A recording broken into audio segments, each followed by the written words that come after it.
I'm Guy, and I want to compare Bitly to tinyURL for link shortening. So I looked it up in Google, and it seems that the differences are these that they spelled out in this first look. Is that tinyURL is a free and quite simple option and has the biggest market share. I think being free has a lot to do with that. And Bitly is more for business and professionals who need more advanced features like real-time analytics and link management and so forth.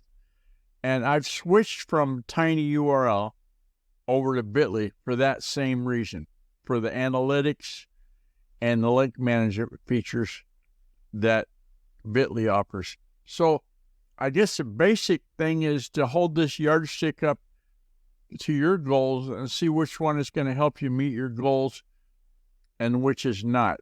And scroll down through that Google document for the other links in there besides this content. Hey, to contact me, use the secure contact form on GuyRcook.com. If you like this episode on YouTube, and give it a thumbs up on YouTube.com and click the bell to subscribe to future episodes. It's a wrap.